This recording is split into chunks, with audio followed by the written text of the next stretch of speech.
Hey y'all, welcome back to episode 5 of Ultra Hard Skyblock. So I've been over here at the Guardian farm just kind of collecting shards and crystals, and we have tons and tons of blocks now. We have almost, I believe it's almost 5 double chests of fish, tons of sea lanterns and shards. We are set. But I wanted to show you guys one reason why this kind of dropshoot works and that I don't have to necessarily collect them every 5 minutes. So let me go ahead and grab a few. Okay, I want to show you when you throw an entity on the ground, or in this case, when one drops from the Guardian, it will despawn if you do not pick it up in 5 minutes. But I want to show you something that a lot of people might not know about the entities, that they actually collect into stacks. You see how they went together like that into one? Like now it shows 2. This is what's happening every time these guardians die and they drop something. They're getting collected into a batch. But you can actually, when one gets thrown on the ground, that 5-minute timer starts. And after 5 minutes, if another one gets added to it, say like at 4 minutes and 50 seconds, another one gets added, that 5-minute timer restarts. Actually won't actually despawn until a whole stack is collected. So once it reaches 64 and no more can get added to that stack, then the timer actually continues down to 5 until it despawns, and then the whole stack will despawn. Just cleared, look at that. Pretty neat little trick. Not a lot of people don't know that, but yeah, as long as entities get combined like that, they will actually continue to extend the timer before despawn. Hey y'all, I just want to say thank you to everybody that's been watching the episodes and the series, making sure you guys are leaving likes and comments. I really do appreciate that. The channel has been growing like crazy. We've already gotten over 250 subscribers. That's nuts. We are over halfway there to 500. And then once we get there, we'll get to 1,000 and then just keep going from there. I'm excited to grow. Let's go. I am actually heading back. I got inventory full of blocks, grab some more food, and I think I make a couple trips, load up on a bunch of blocks and bring them all back home. I'm just over here fishing, and I actually pulled up this bow. A Power 3 Unbreaking 3 Mending Flame Bow. So this will be able to get us all the cooked meat we'll ever need. I'm actually going to go and get it repaired right now. And an iron ingot, okay. I'll take it. There we go, fully mended. I'm over here at the little grass patch. I want to try and get a donkey so we can actually use it to transfer a bunch of blocks back and forth. But I just realized that we probably made this way too close, so the pigs filled up the mob cap. So I did a bit of culling with the flame bow, and we've already got almost 2.5 sacks of cooked pork chop. So I've been playing this game for a few years now, and I just realized that the sea lanterns have an animation to them. Wow, that's pretty cool. Just now noticed that. Alright, I went ahead and cleared out all of the animals there. I still got the 2 pigs, but I went ahead and cleared out all the rest. I still got the 2 horses over here, but I want to see if I can get a donkey. So I've just been standing over here, clearing out the animals as they spawn until we can get a donkey. That way we can start bringing blocks, because to get out to the witch farm, it's about 4,600 blocks in this direction. So I feel like we're going to need all of our blocks plus extra. We're probably going to have to make 2 trips. I've just been clearing out. Once we get a donkey and I bridge all the way out to the witch farm, I'll have to come back and then load up the donkey and then bring out the rest of the blocks. So for now, I'm just going to continue standing here until mobs spawn in and then clear them out if they're not donkeys. Oh, that didn't take long at all. Yep, we got a donkey. Get it to be our friend, and then we'll go get a saddle. There we go. Alright, so we put a chest on him, a saddle on him, and there we go. Now we have space to carry more blocks. Alright, I'm going to go ahead and take the donkey over to the Guardian farm and load up on a bunch of blocks. But we actually need a name for our donkeys and horses. So leave a comment down below. Let me know what we should name our horses and donkeys. Once we get an anvil, we have so many name tags from fishing now. But I'm gonna go load up on blocks. All right, I got my inventory loaded up with building blocks and light block and donkeys. So we can go ahead and head on back. It's very slow though. All right, we are back with donkey, and we actually have almost 2 double chests worth of blocks over here. I'm actually going to fill up my inventory because we're going to be bridging out 4,500 blocks this way so we can start building the witch farm. But before I do that, I want to go ahead and jump into a creative world and show you what I've built. All right, we are in my creative test world, and this will be the farm that we build based off of Ilmango's design. It's using the witch's AI, their pathfinding, to pathfind to the solid blocks, because everything around here is non-solid. So it's stairs, slabs. They walk over to the solid blocks, they follow in, and I've tweaked the design a little bit, but it's basic mechanics. They follow the solid blocks, they try and pathfind to it, they fall down. I have added a hopper in here, so that will be a big chunk of our iron intake. But they all fall down and everything is collected into the chest. So I'm going to go ahead, we're going to build this in survival and start getting a whole bunch of witch drops. But first we need to bridge out 4,500 blocks. So let's go. Oh, why does it always rain whenever I have to go do something? I feel like now that we have water, it rains all the time.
we made it all the way out here, 4,300 blocks, and we were right below the witch spawning spots.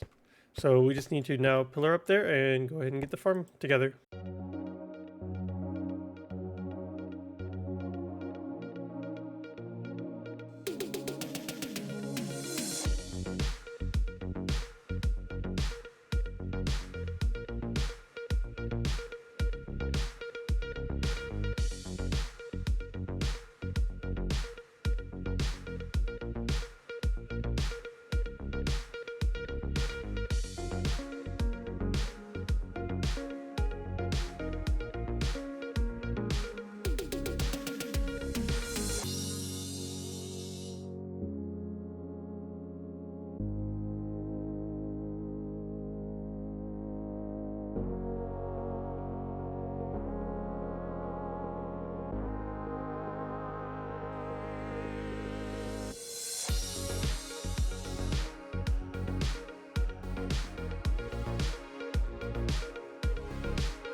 All right, witch farm is complete. And we're actually getting drops now, so it's perfect. Now I can just AFK here for a while and go ahead and collect a whole bunch of redstone and glowstone. I'll do a 1 hour AFK session and see what we get. All right, I've been AFK this for a little bit. Went to the store, got me a drink, came back, and let's see. Yeah, this is really good. This is really good. So I think I might AFK a little bit more because it is a long trek back all the way. So I'm going to go ahead and start divvying these up. But yeah, we have a ton of material now. AFK at this for a little while, but I want to go ahead and explain kind of how the mechanics work. So let me go into free cam and let me turn on a spawn feeder. There we go. So that means nothing can spawn within inside this sphere. So we are at the proper level for the witches to start spawning. We're at level 40 and the bottom platform is at level 63. So they will spawn at it, but also the witches will not pathfind if we're not within 32 blocks of them. So the top platform is actually at Y level 70. So we are still within that 32 block range. So they will still pathfind to the solid blocks. So they spawn on all 3 platforms and then pathfind over to the solid blocks. Just like that. I'm gonna go ahead and take everything we got from AFK and head on back and go ahead and store it all.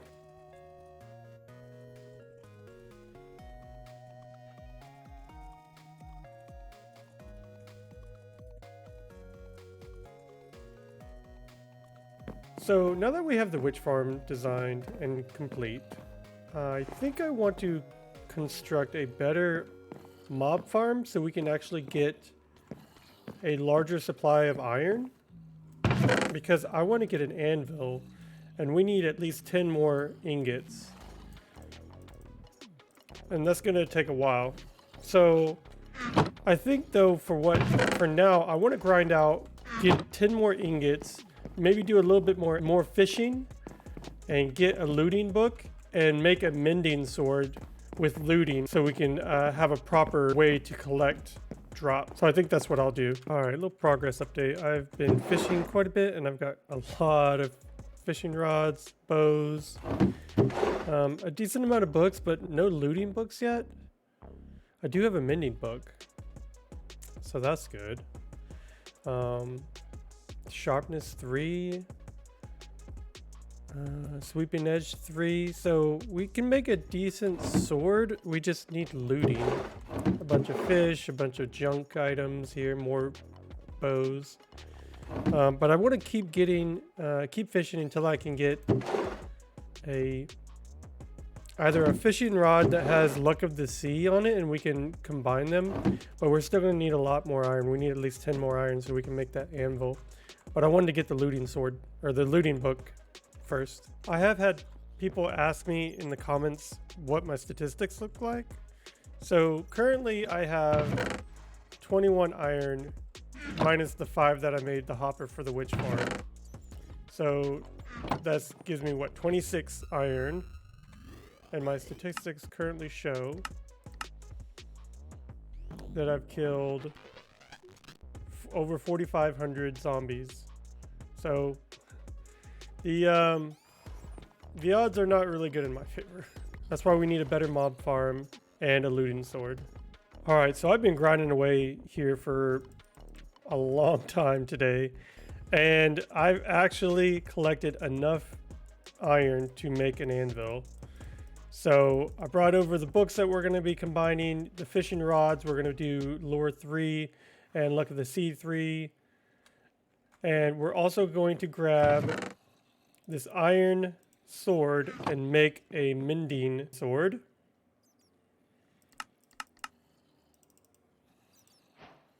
Here we go. So this is the most expensive block we have now. And there we go. So let's go ahead and start using some of these levels we've racked up.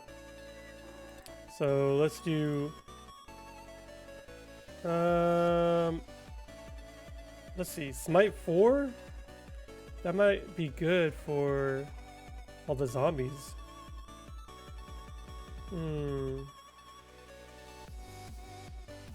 That's fine. I'll take it. We just won't need the sharpness. And knockback. Alright. It doesn't have unbreaking though? Do we have an unbreaking book? No. It's fine though. Let's go ahead and test it. Oh yes. So let's look at some statistics real quick. So we've broken 170 swords. And how many zombies did it take us to get to an anvil? 5,000. 5,539. Wow. Plus 115 zombie villagers. What I'm going to do now is combine the 2 fishing rods and see if we can get... Wow, 26. Is it cheaper the other way? 24. It does have Curse of Vanishing, but I don't intend to die with it. But now hopefully we can get a looting 3 book and we can add it to our sword. Alright, I'm going to go ahead and fish between episodes, but I'm going to go ahead and wrap it up here. We got the witch farm done all the way out there, 4,000 blocks out. We've got an anvil now, and we've got a mending sword. So I think we're in a pretty good spot. I think our next episode, we need to work on getting a better source of iron. So I think I'm going to be building a better mob farm. Maybe a flushing mob farm is what I'm thinking. Alright, thanks everybody for watching. Please like, subscribe. This is a very fun series that I'm in. The channel's growing really well. I just got the community tab open, so definitely subscribe so you guys can see what I post on the community tab. And yeah, thanks everybody. Leave a comment down below. Let me know what you think. See y'all later. Bye.